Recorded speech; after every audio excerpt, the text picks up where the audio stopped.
haula wala quwwata illa billahil aliyyil azim. Alhamdulillah, kita sangat bersyukur kepada Allah Subhanahu wa taala kerana dengan pilihannya, maka pada hari ini kita dapat sekali lagi menyambung pengajian kitab Induk Ihya Ulumuddin. Pengajian kita sudah masuk tahun yang ke-10. InsyaAllah hari ini pengajian kali yang ke-268. Jadi mula-mula kita akan sambung perkongsian daripada kitab Latihan Qalbu. Kitab Latihan Qalbu ini kita syarahkan hari ini bagi kali yang ke-5. Jadi sebagaimana biasa, mula-mula saya bawa tuan-tuan untuk mengimbas kembali sedikit daripada apa yang telah kita kongsikan dalam kuliah sebelum ini.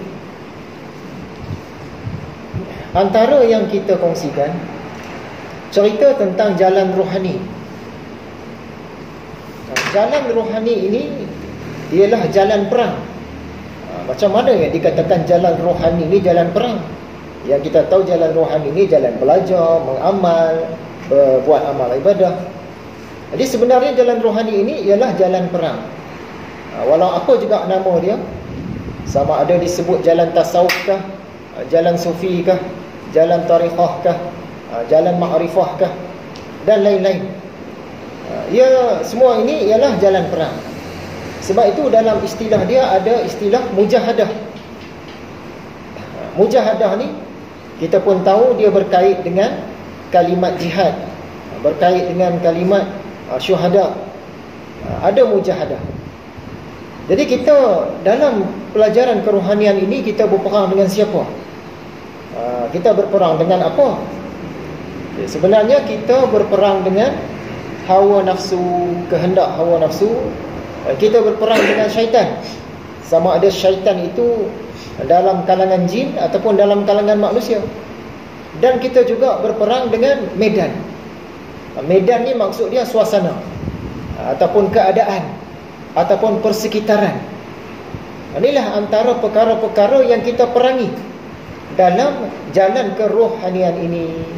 Kita perang dengan hawa nafsu, kita perang dengan syaitan, perang dengan medan. Sekiranya masih ingat lagi, kita pernah buat satu kuliah khusus tentang Risalah Burung, karya Imam Al-Ghazali juga.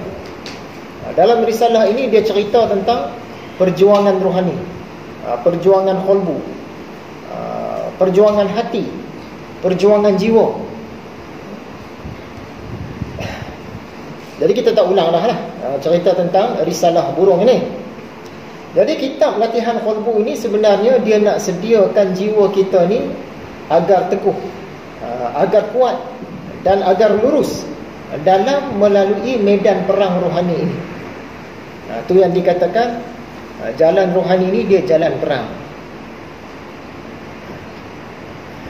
Seterusnya, kita ada sentuh tentang sifat marah. Sifat marah ini dia ada pada semua orang. Marah ini dia ibarat anjing buruan, ibarat anjing pemburu. Istilah yang lebih tepat, anjing pemburu yang kita bawa berburu.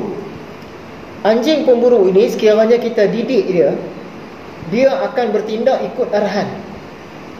Sifat marah pun macam tu juga. Sekiranya kita didik dia dengan jalan yang betul, dia akan marah mengikut arahan, mengikut jalan yang sepatutnya. Macam anjing tadi, anjing pemburu tadi, kalau dia dah dilatih dengan jalan yang benar, bila kita bagi arahan, dia akan ikut arahan kita. Kita dah panah seekor rusa, nak dapatkan rusa yang lari itu, kita keluarkan arahan. Kita suruh serbu, anjing kita pun akan kejar rusa yang kena panah tadi. Time bila nak serbu dia tahu, time bila nak berhenti dia tahu. Dan bila dia dapat kejar rusa tadi, dia tahu pula nak gigit itu setara mana. Sepatutnya dia gigit tu sekadar untuk menghentikan rusa tu. Jadi tidaklah dia tergigit lebih sampai pecah-pecah, rosak dah rusa tu, kita pun tak lalu nak makan. Dan dia juga tak gigit kurang, sampai kan tak jadi apa-apa pun kat rusa tu. Gigit sikit saja. Jadi begitu juga dengan sifat marah kita. Sifat marah ini dia kena dididik. Jadi bila dididik tu, kita simpan dia kena dengan tempat, dan kita lepaskan dia pun kena dengan tempat. Tapi kalau kita tak asuh dia, tak didik dia, tak latih dia, dia ni akan tersimpan pada tempat yang sepatutnya kita marah, kita duk simpan juga, tak kena. Dan sebaliknya, pada tempat yang sepatutnya kita tak marah, kita pergi marah pula. Dia ibarat anjing pemburu. Marah ini dia terletak di tengah-tengah antara sifat berani membuta tuli dan pengecut. Berani membuta tuli ini dah terlebih. Kalau yang pengecut dia pula dah terkurang. Jadi marah ini kita memang ada, kena ada, dan kita boleh guna dia. Boleh guna dia dengan syarat kita latih dia dengan jalan yang benar. Seterusnya, antara yang kita sentuh lagi tentang nak mengubah akhlak. Akhlak ini bolehkah diubah? Itu persoalan dia. Kalau ikut pelajaran sufi ni, akhlak memang boleh berubah, boleh diubah. Tetapi ada golongan yang kata akhlak ni tak boleh diubah dah. Disebabkan akhlak tidak boleh diubah, maka kita kena ikut saja. Kalau akhlak kita tu baik, ikutlah baik. Kalau akhlak kita tu jenis tak baik, ikutlah tak baik pun, sebab dia tidak boleh diubah. Apakah antara hujah mereka? Hujah mereka kononnya akhlak ini ialah rupa kita yang batin. Kita ada rupa yang zahir, iaitu tubuh badan kita, dan kita juga ada rupa yang batin, iaitu hatilah. Pada hati itulah bertempatnya akhlak. Jadi sebagaimana rupa kita yang zahir tak boleh nak diubah dah. Allah bagi macam itu, macam tu lah. Begitu juga dengan rupa kita yang batin, iaitu akhlak kita. Kalau akhlak kita tu buruk, buruk macam tu lah, kita ikut saja. Kalau akhlak kita tu baik, baiklah, ikut saja. Rupa kita yang zahir ini, contoh dia orang rendah, dia tak boleh jadi tinggi, tak boleh diubah. Kalau rendah setara itu, setara tu lah. Dia tak boleh naik satu kaki lagi tinggi, dua kaki lagi tinggi badan dia, tak boleh dah. Jadi hati pun macam tu juga. Kata golongan ini, kata Imam Al-Ghazali, sebenarnya rupa yang batin itu boleh berubah. Maksud dia akhlak ni boleh diubah. Cuma golongan ni tadi, yang bagi alasan tadi, mereka ni jenis malas. Jenis malas nak berubah, jenis malas nak berlatih, malas nak bekerja untuk mensucikan diri. Nak ubah perangai itu mereka ni tak mau. Malas satu lagi tak sanggup sebab seronok dengan akhlak yang tak baik itu. Jadi mereka pun keluarkanlah alasan, kononnya rupa kita yang zahir pun tak boleh ubah, maka rupa kita yang batin iaitu akhlak pun tak boleh diubah juga. Jadi mereka kekallah dengan keburukan akhlak mereka.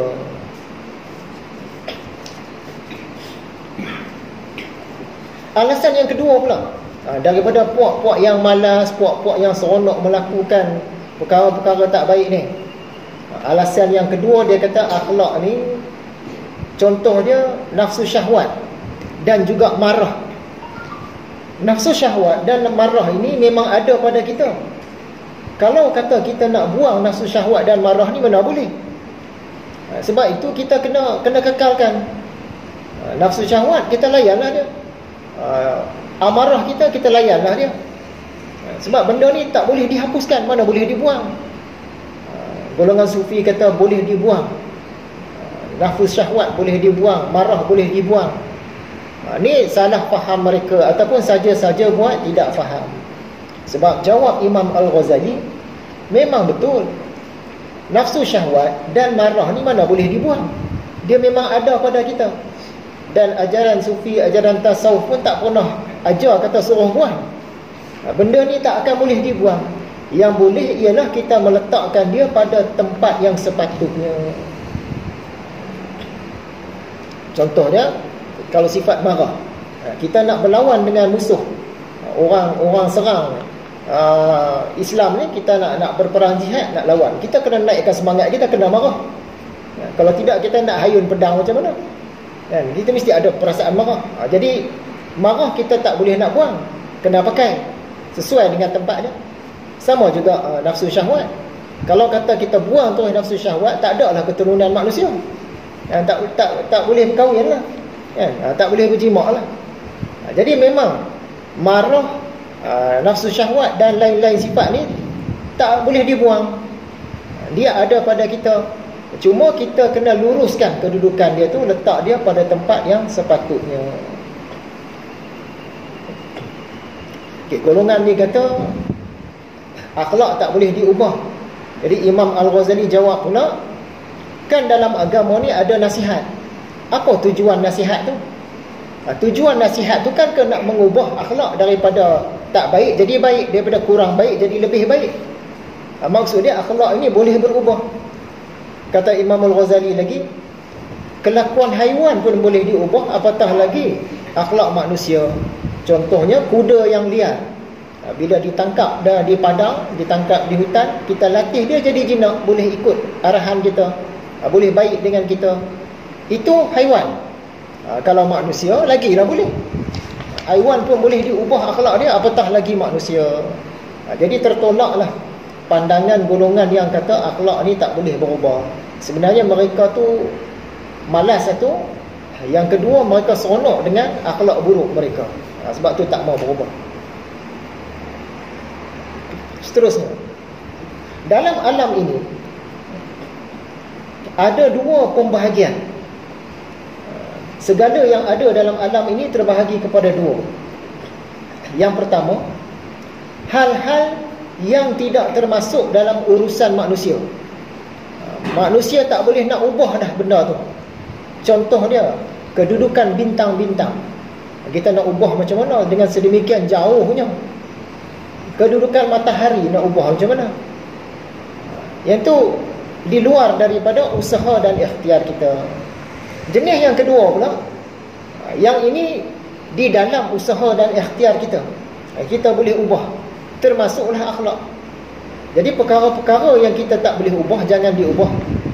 Perkara-perkara yang boleh diubah, termasuklah akhlak tadi, kena usaha dan ikhtiar diubah.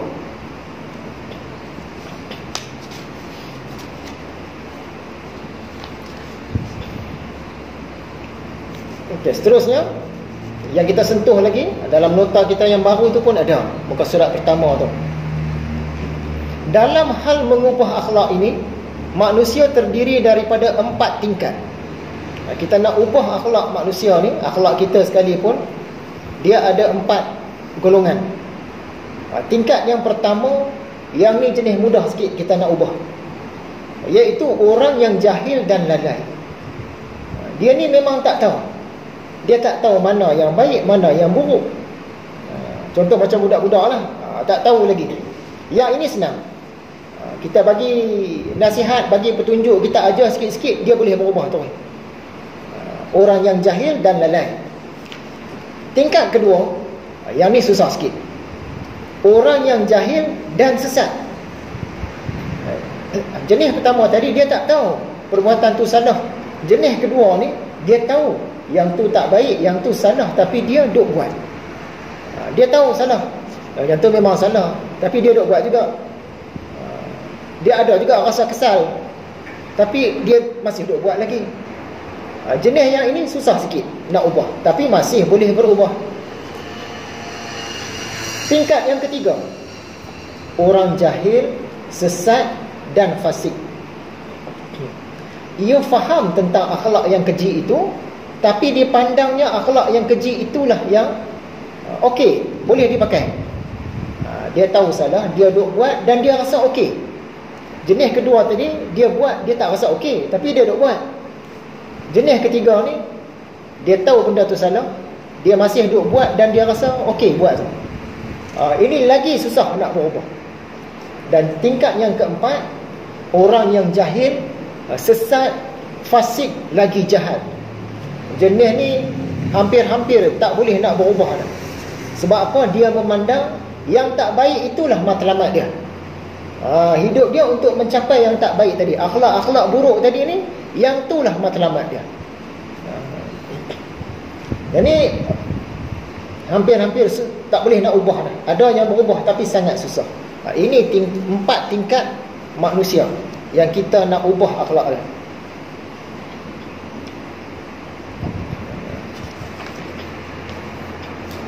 Seterusnya, sifat marah. Tadi kita kata sifat marah ni tak boleh dibuang. Ada orang dia salah faham, kata marah ni kena dibuang daripada diri kita, tak boleh marah langsung. Marah ni ada, tetapi kena letak pada tempat yang sesuai.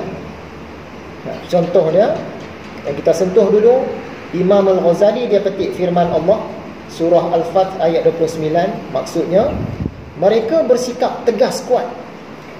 Maksud dia ada garang, ada izah, tegas terhadap orang-orang yang tidak beriman. Terhadap orang-orang bukan Islam ni dia ada tegas dia, tetapi bersifat kasih sayang sesama mereka. Sesama orang Islam dia berkasih sayang. Lagi Imam Ghazali dia petik pula hadis riwayat Imam Muslim. Sabda Nabi SAW, sesungguhnya aku ini manusia, aku marah sebagaimana manusia lain marah. Nabi pun ada marah. Tapi marah dia kena dengan tempatnya. Takkan kita tak ada marah. Nabi pun ada marah. Dan sebagaimana daripada riwayat Bukhari dan Muslim, Nabi SAW apabila dia ni berkata-kata dan di hadapan dia ada sesuatu yang dia tak suka, nescaya baginda marah sehingga merahlah kedua-dua belah pipinya. Tetapi baginda tidak mengatakan selain yang benar. Adalah Nabi SAW, kemarahannya tidaklah mengeluarkannya daripada kebenaran. Maksud dia marah pada jalan agama. Dan hujahnya lagi yang mengatakan sifat marah ni memang tak boleh dibuang, ada pada kita dan kita boleh guna. Allah Ta'ala berfirman dalam surah Ali Imran ayat 134. Maksudnya, dan orang-orang yang sanggup menahan marahnya, serta orang-orang yang memaafkan orang lain. Imam Ghazali dia bagi komen. Dia kata Tuhan tidak berfirman dan orang-orang yang tidak marah. Tuhan tak kata macam itu. Dan Tuhan kata dan orang-orang yang sanggup menahan marahnya. Maksudnya marah itu ada, tapi nak keluarkan marah tu pada tempat yang sesuai dengan agama. Macam mana kita beritahu tadi, marah ni dia terletak di tengah-tengah. Marah yang bagus tu, marah yang bagus ini dia terletak di tengah-tengah antara marah tak tentu hala dengan pengecut. Tak marah langsung, tak boleh nak marah, tak berani nak marah, dia ni tengah-tengah.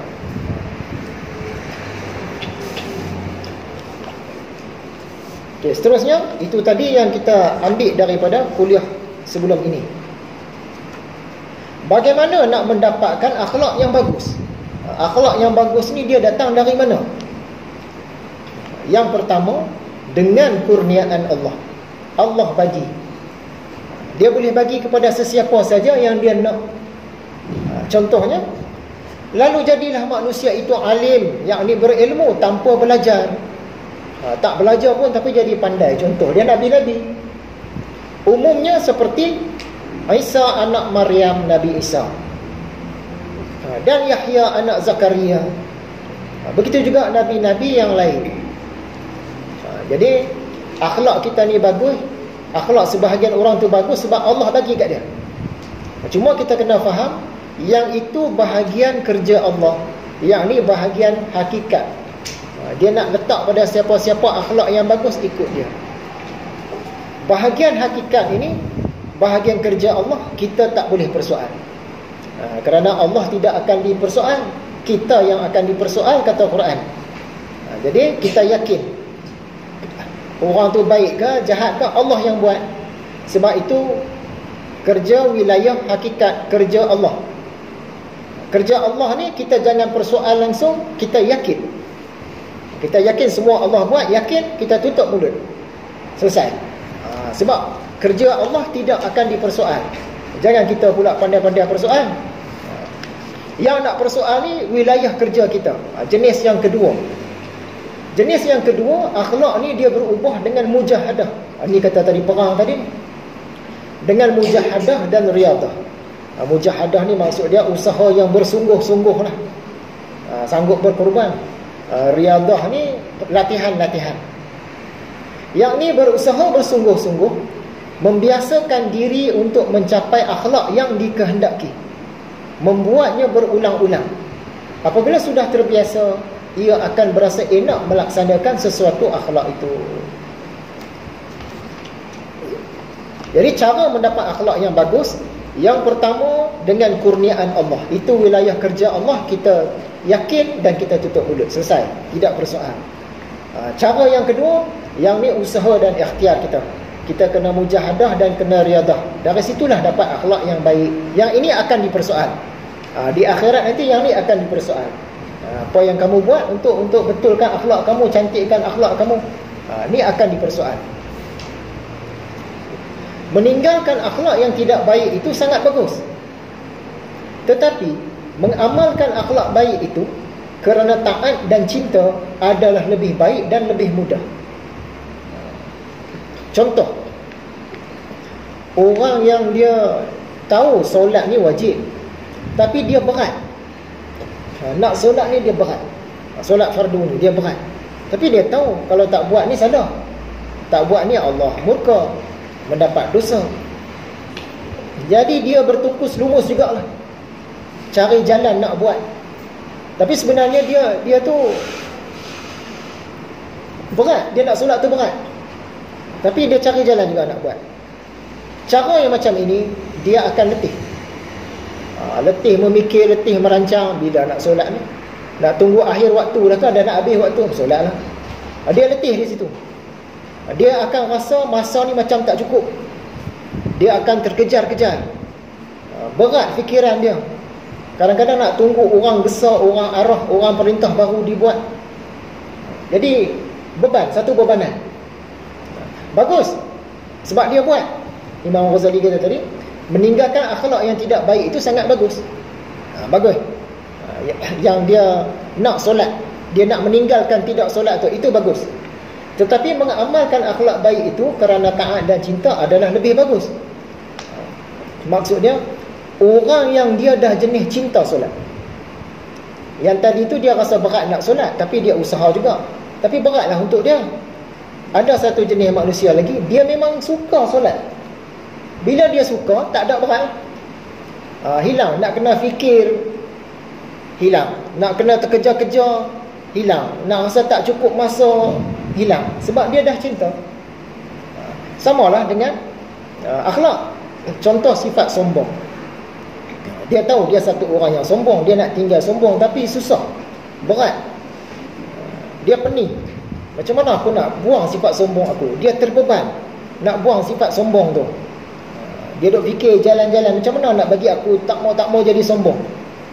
Tapi kalau dia terus amalkan sikap merendah diri, hal itu akan jadi mudah. Dia tak payah fikir hak sombong tadi. Aku kena merendah diri.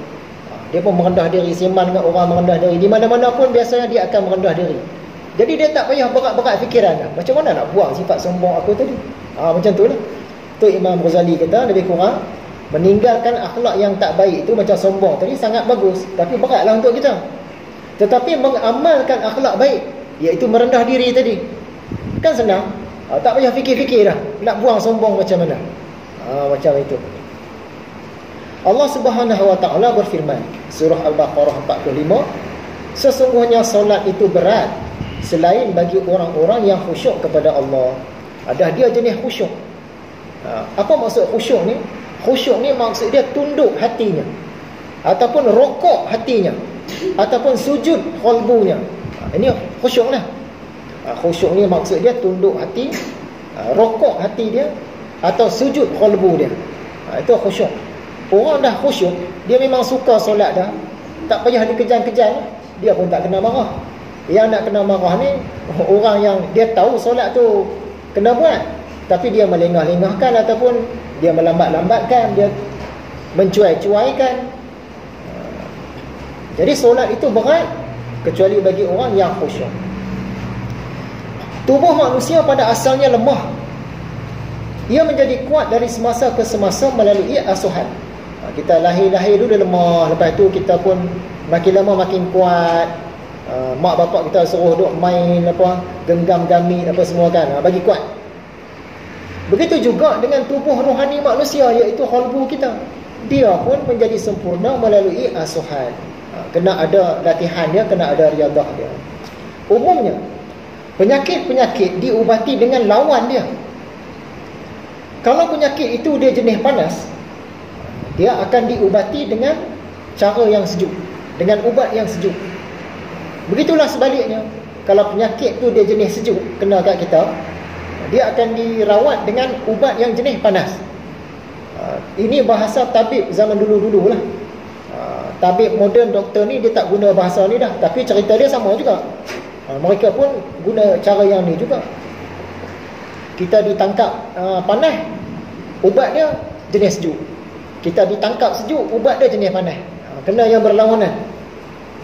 Samalah dengan akhlak. Akhlak dirawat dengan lawannya. Contohnya, sifat kedekut dirawat dengan membiasakan diri jadi pemurah. Dia latih diri dia rajin memberi, rajin memberi, rajin memberi, lawan kepada kedekut tadi. Kalahlah sifat kedekut tu. Contohnya, sifat malas dirawat dengan membiasakan rajin. Ambil yang sebaliknya tu. Sifat sombong dirawat dengan membiasakan merendah diri. Ambil lawan dia. Sombong lawan dia merendah diri. Ambil yang lawan dia tu. Bila kita membiasakan lawan-lawannya, lama kelamaan kita akan berakhlak baik. Ubat asas untuk penyakit-penyakit hati umumnya sama. Tetapi ubat lanjutannya biasanya berbeza mengikut keadaan pesakit. Macam sakit fizikal jugalah. Kita demam, kali pertama pergi ke klinik, doktor bagi ubat yang lebih kurang sama, ubat tu lah juga. Kalau demam berlanjutan, baru dia bagi ubat yang lain. Ikut keadaan orang tu. Antara seorang pesakit dengan satu orang pesakit mungkin lain-lain ubatnya. Ubat asas sama, ubat lanjutan biasanya lain-lain. Seseorang doktor mengkhususkan ubat bagi pesakitnya dengan mempertimbangkan banyak hal. Ubat lanjutan ni kalau nak bagi, dia doktor ni kena tengok banyak perkara. Baru dia fikirkan apakah ubat yang sesuai untuk orang ni. Ubat asas semua sama, ubat lanjutan lain-lain. Contohnya yang difikirkan oleh doktor, usia si sakit, orang ni muda kah, tengah-tengah kah, dah tua kah, ubat dia lain-lain. Dengan kerja dia pula, kerja di pejabat saja kah, kerja di kilang saja kah, kerja berat kah, dengan kesihatan sedia ada dia, ada tak penyakit-penyakit sebelum ni, penyakit-penyakit sebelum ini, jenis-jenis kronik kah, jenis bahaya kah, atau jenis biasa-biasa saja kah. Ikut juga saiz badan, ikut juga tahap sakit dan sebagainya. Jadi ubat lanjutan ni dia berlainan. Jika seseorang doktor itu dia merawat semua orang sakit hanya menggunakan satu jenis ubat, sakit apa pun, umur macam mana pun, kerja apa pun, besar badan kecil macam mana pun, ubat sama saja. Satu ubat dia tidak akan berkesan, satu lagi mungkin akan memudaratkan sebahagian orang. Ataupun dia guna satu jenis rawatan saja. Siapa sakit yang ni, cucuk. Orang ni sakit yang tu pula, cucuk juga. Orang ni sakit yang ni, cucuk juga. Semua dia injek je kira dia. Tak sesuai. Nescaya ia akan terbunuh ramai orang. Sebab ubat untuk orang-orang ni, ubat asas adalah sama, tetapi ubat lanjutan adalah berbeza. Samalah macam dalam amalan kita, bila kita kata zikir harian 1000 saja, ini asas. Zikir harian 1000, ya Allah, ya Allah, ya Allah 1000. Jangan kurang, jangan lebih, lebih kurang lah 1000. Kemudian ada bacaan 10 harian, contohnya sikit je amalan ni. Itu ubat asas nak merawat hati. Bila dah amal dah yang ini, kemudian kita punya guru, kita punya mursyid, kita punya pembimbing pun akan menilai pula mengikut orangnya. Ubat apa? Ubat lanjutan yang sesuai untuk orang ini. Ubat asas semua sama. Ubat asas ni. Berdasarkan ubat asas tu, tengok perubahan dia. Kamu, amalan kamu gini yang kami cadangkan. Amalan kamu kami cadangkan gini. Amalan kamu pula gini. Dia lain-lain. Sebab kita ni pun lain-lain. Macam ubat rohani tadilah, dari segi usia, dari segi saiz badan, dari segi ilmu, dari segi tempat kerja, dia berbeza-beza. Dulu kita pernah kuliahkan kitab wirid daripada kitab Ihya ni. Dalam kitab wirid itu, dia bagi tahu dalam sehari semalam ada 12 wirid. 7 wirid siang, 5 wirid malam. Dan wirid-wirid ini pula berbeza mengikut keadaan orang. Dia tak boleh sama. Untuk golongan pelajar, lain wirid dia. Untuk golongan abid, orang yang rajin amal ibadah, lain pengisian wirid-wirid dia. Untuk orang alim, ulama-ulama, orang berilmu agama, bekerja dalam bidang agama, lain pengisian wirid dia. Untuk pemerintah, pegawai-pegawai yang terlibat dengan pemerintahan, lain.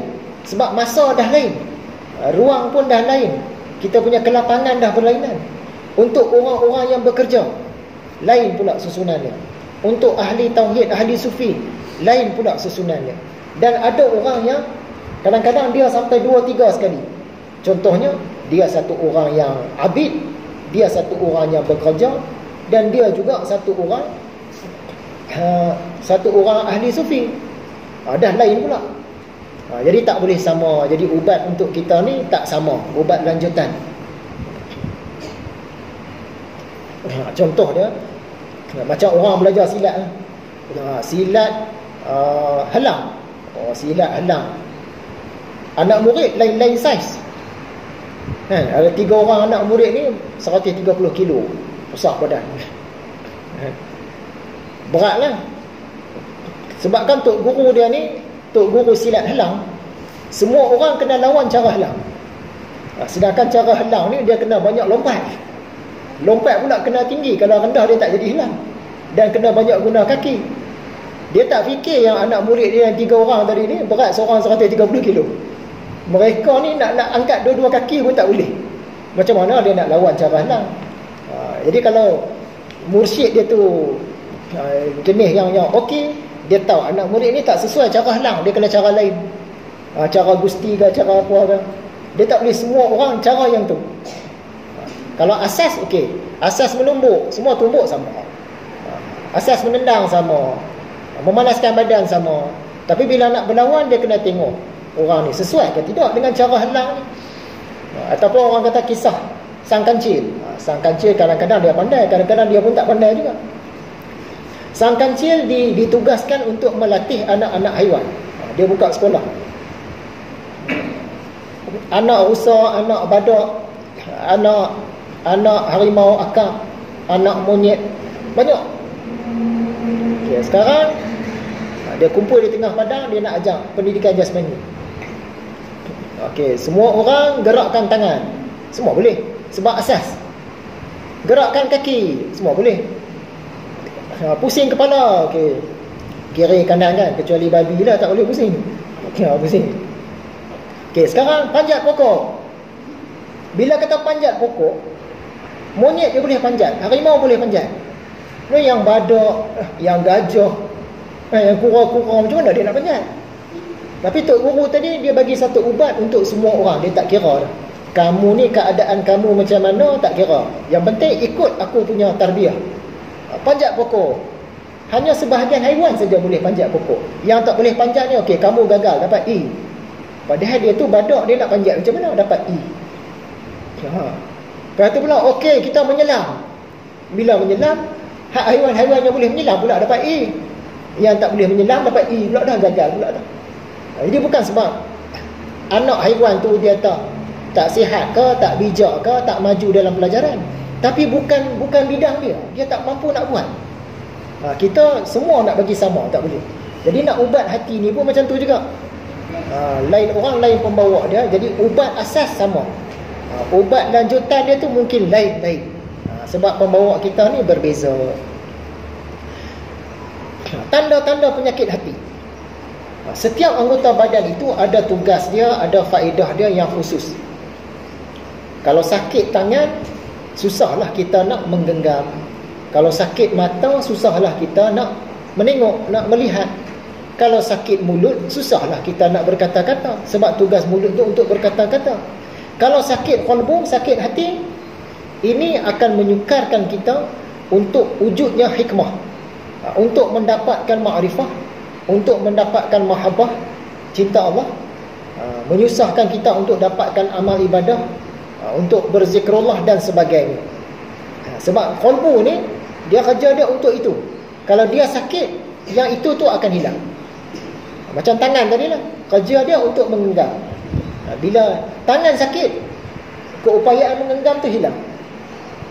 Hati, keupayaan dia ni untuk dapat hikmah, untuk ma'rifah akan Allah, untuk mahabbatullah, untuk zikrullah dan sebagainya. Kalau hati tu sakit, dia tak boleh buatnya. Faedah bagi qalbu ialah hikmah dan ma'rifah.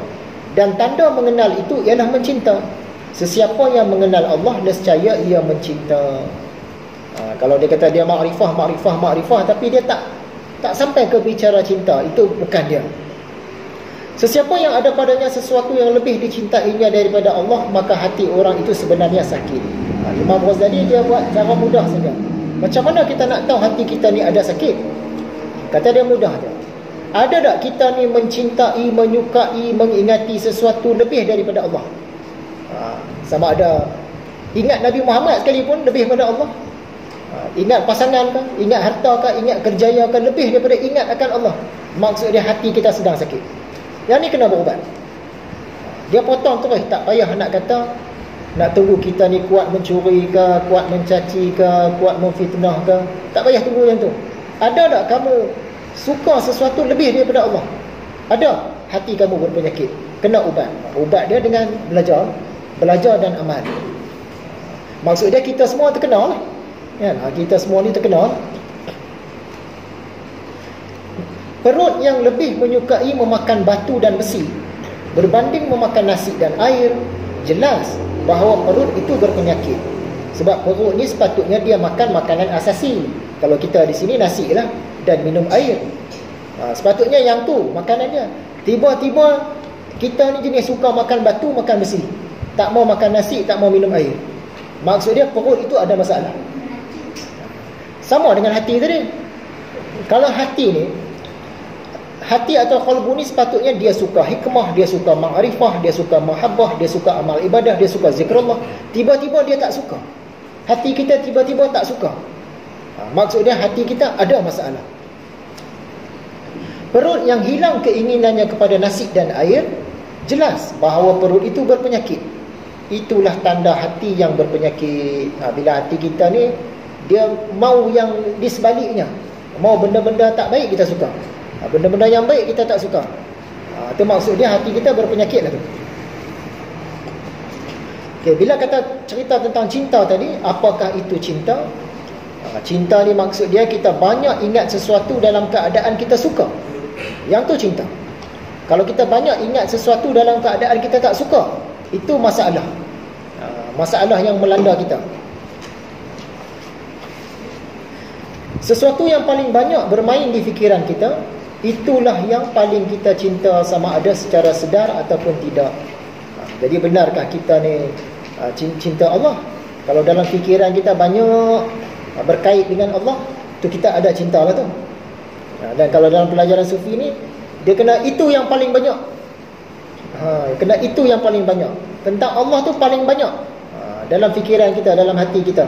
Baru dikatakan tidak berpenyakit lah, atau kurang berpenyakit. Bagaimanakah cara untuk mengenal kekurangan diri? Ada 4 jalan. Jalan yang pertama, dengan duduk di hadapan guru, depan orang yang tahulah, depan syekh, depan guru mursyid dan sebagainya, yang boleh mengesan kekurangan diri dan bahaya-bahaya tersembunyi yang ada pada diri kita. Maksudnya, kita kena belajar dan berguru. Dari situ, guru akan menyarankan langkah-langkah yang boleh diambil untuk memperbaiki kekurangan dan menolak bahaya-bahaya itu.